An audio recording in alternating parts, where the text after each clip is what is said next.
We had to rip him off and we had to throw him down the toilet, and St. Nicholas went bye-bye.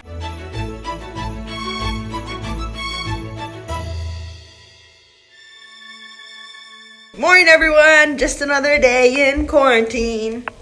I wish it was a quarantine, but here we are in quarantine.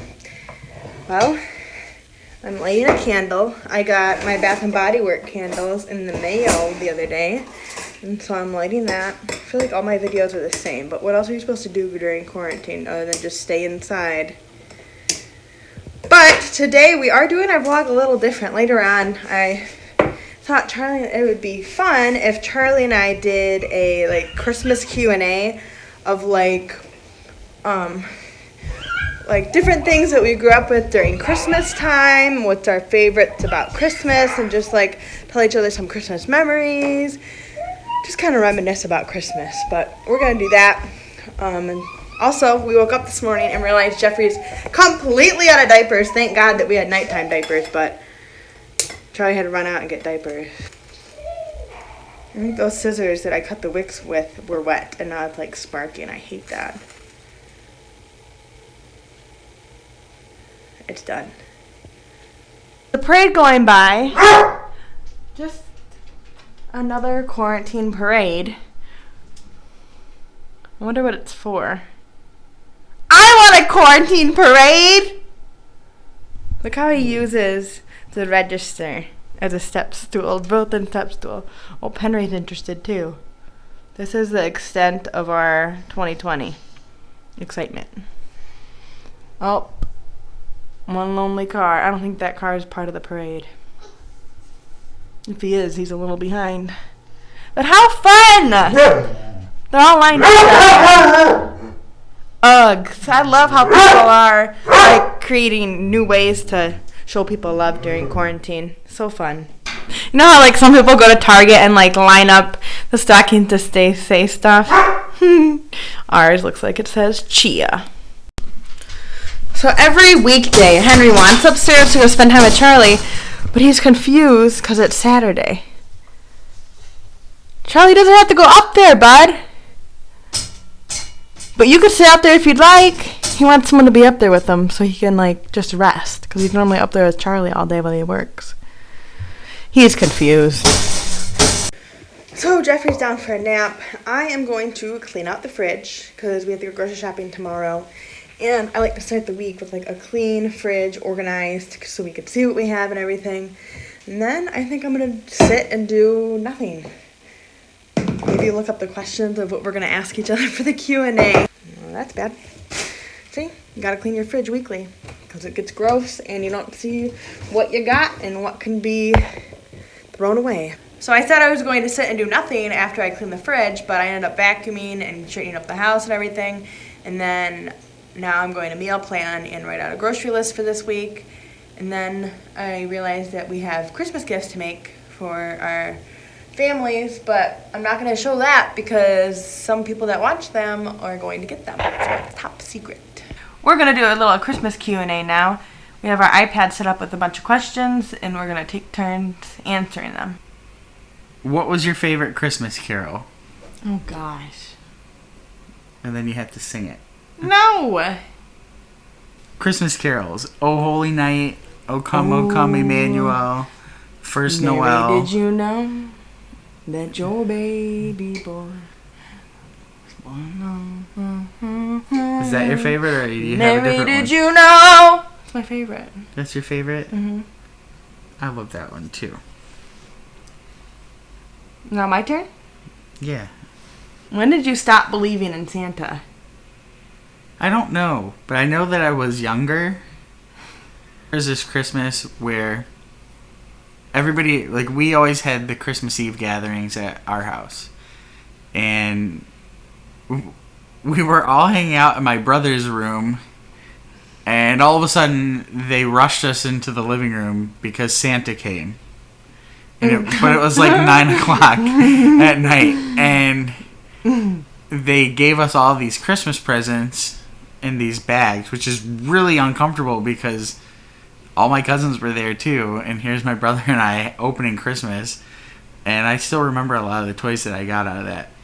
But we went in the other room, and I thought it was the weirdest thing that Santa came to our house at 9 o'clock when my cousin lived down the street and did not come to his house until the following day.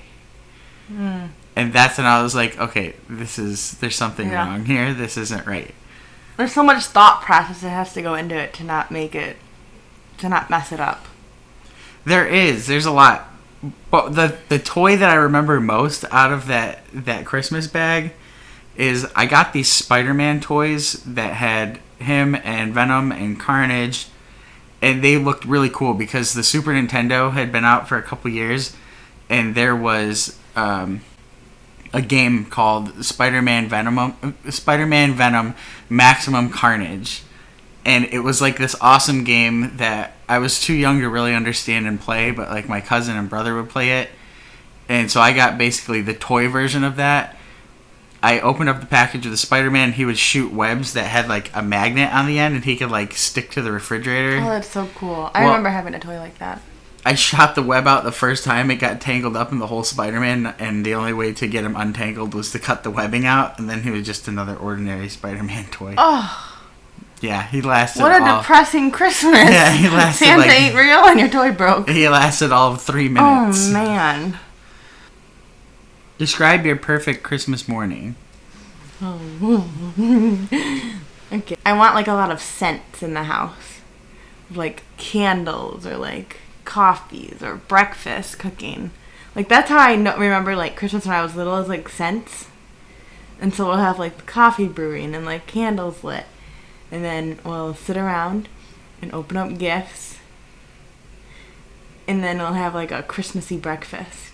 What would a Christmas breakfast be? I keep thinking cinnamon rolls, but I don't want cinnamon rolls. Like that's what I think of is like cinnamon rolls. But I do not want cinnamon rolls. I want like eggs, bacon, and toast basically. No, so like an American breakfast. Yeah. But I keep like thinking like, oh, we'll have cinnamon rolls, but I would hate that. Like the idea of cinnamon rolls. Yeah, I like the idea, but maybe a cinnamon roll candle burning. There you go. What's the best present you've ever received as a child? I was never really that kid. Like, I wasn't the one to sit inside and just play video games and stuff like that all day, and I was always out riding bikes and things like that. So, there's not like a thing that I remember really ever wanting and then getting. Mm-hmm. Which sounds like a cop-out, but it's totally... I'm still that way today. Like, there's really nothing that I really want. I like to do things and be somewhere, or I like the experience and be able to do that with people. I remember when we got the Nintendo 64. Ooh, that's a good gift. And because I remember there's this store called Funko Land, and my mom would go to this dress store next door to it, and we would always go into Funko Land and play the games because it was like GameStop. Now I think GameStop bought them. And I remember you could like stretch Mario's face, and just because of that, I was like, I really would like a Nintendo 64. And then we got one for Christmas.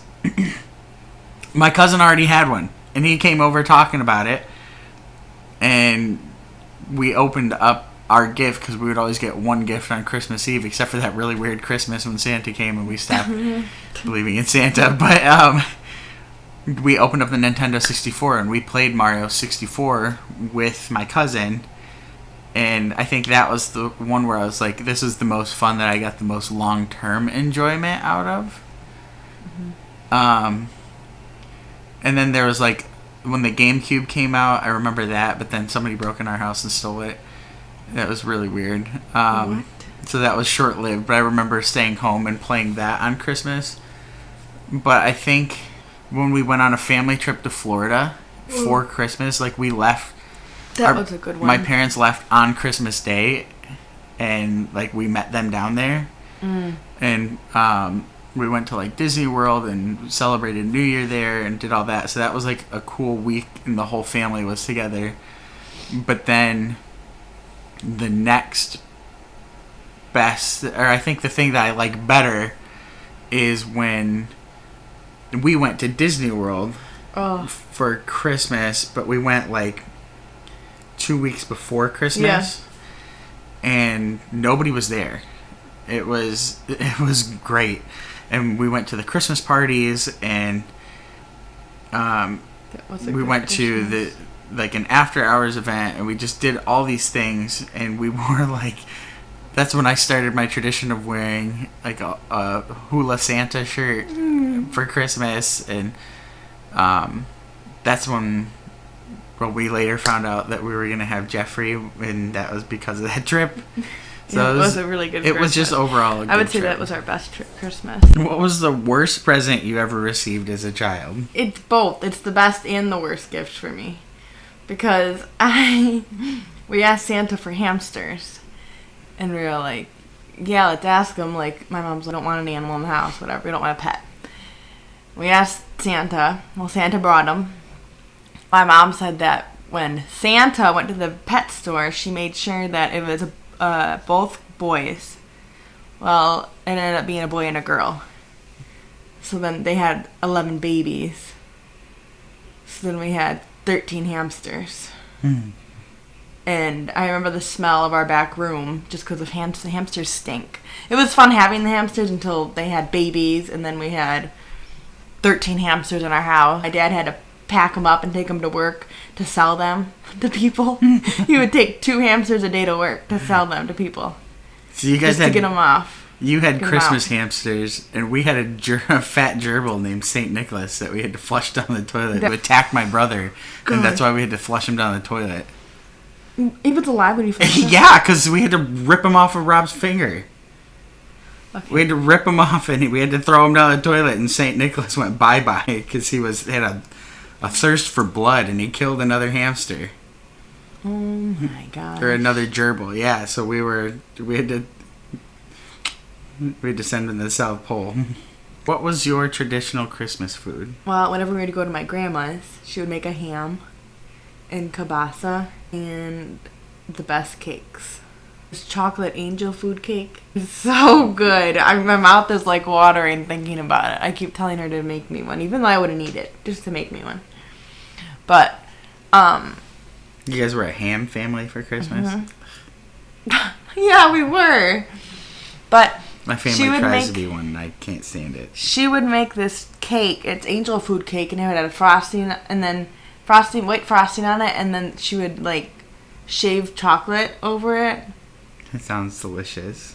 But in the middle, wait, it gets better. In the middle of the cake, there was like a marshmallow fluff, chocolate fluff inside the cake. So like in between the cake, it was like marshmallow.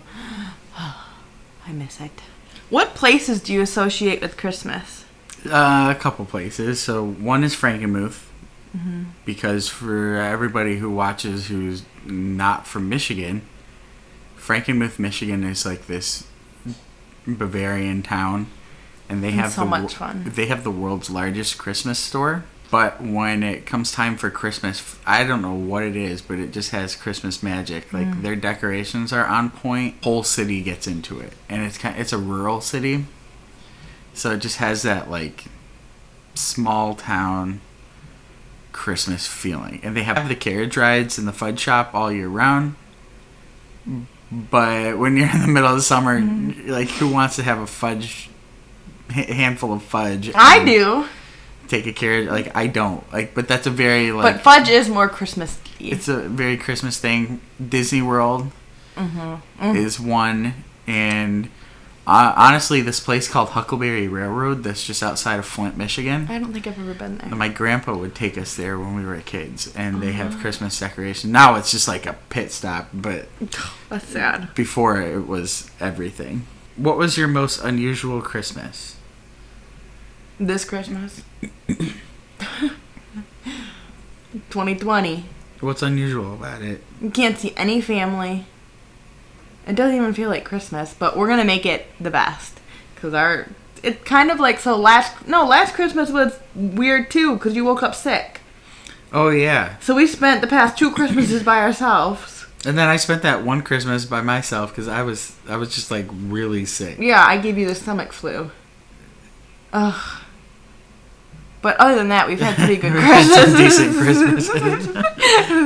What Christmas traditions for couples would you like us to develop? One of them is I want us to start celebrating St. Nicholas Day as a way to like prep Jeffrey for Christmas. Like I feel like it's a fun way for us to get in the holiday spirit. I want to start eating Yule log cake I have to call Christmas. Kroger. Every Christmas. I saw it on... Oh my gosh. That sounds so good. I saw it on Twitter. And I was like, I have to eat 10 of those. So I want to do that. Eat 10 of them? I want to eat 10 Yule log cakes. Call up Kroger. Hi, do you have 10 Yule log cakes for 2 people? But there's so... Like, I know I would butcher it if I tried making it. So those are 2 things I want us to develop. And I actually would like to start celebrating Christmas on vacation. And I know that that's a really hard one. I just dropped that one on you. But I would like to take the week off and just always have Christmas to New Year off and go somewhere. Like, that's something I would like to do. I know that that's not realistic all the time. It's a dream. But I know vacation feels extra special when there's also that Christmas magic. And it doesn't even have to be, like, super far away, but just somewhere that's different. Like a change of pace of what we're doing in the time being. So, we tried to do Jeffrey's Christmas crafts for everyone today, and we didn't realize how long they would take to make. Like, you have to let it sit overnight, and we had to do, like, one at a time. So it took way longer than expected, and we were so frustrated with it, but we have them setting overnight, and hopefully they turn out good, but we'll have to see tomorrow morning. Anyway, thanks for watching, guys. If you enjoy our videos, make sure to like and subscribe. See you next week.